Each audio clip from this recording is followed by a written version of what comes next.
honestly be a part of it. And can you help the viewers get an understanding, as you were going from corporate America to franchising, how did you even like find out about franchising? So you kind of knew you wanted to start your own business.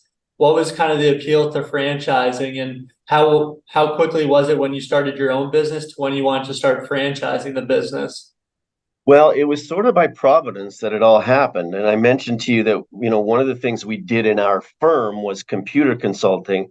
And so one of the clients that we had was a very successful franchise system.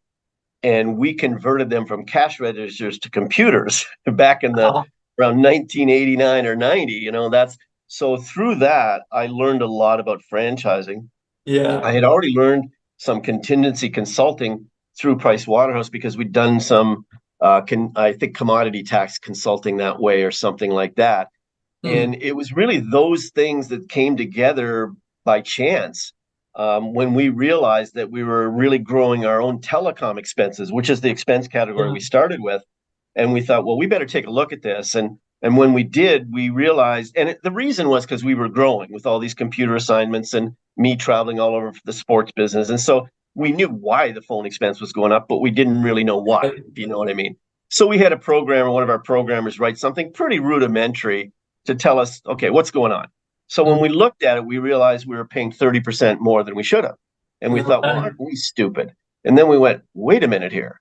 If we're stupid, probably our 700 accounting clients are stupid too. And Yeah. so is that coming together with my knowledge about franchising along with the contingency consulting. And it all sort of came together and we just decided that it was something we wanted to build. And that's what we've done ever since.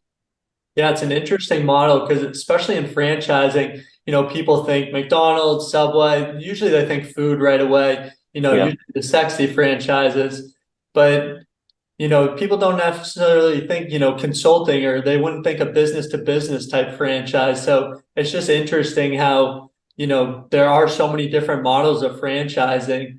Was it Yeah. when you first found out about franchising, did you kind of have that same reaction?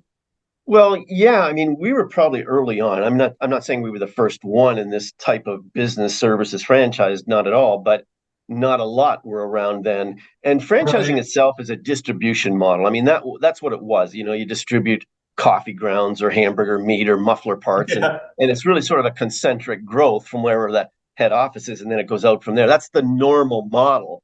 And the Right. model is about dominating and penetrating a marketplace through your franchise model. I mean, that's what it's all about. So Yeah. yeah, you're right. It didn't traditionally say consulting fits, but with us, what we distribute is training and databases and information and software tools to use. So it is still a distribution model. It's just that we don't have to do it concentrically. We can do it broadly because of the power of the internet now. So that's so yeah, it lends itself perfectly to what we're doing. Yeah, that's a powerful tool, and it's interesting how there are so many different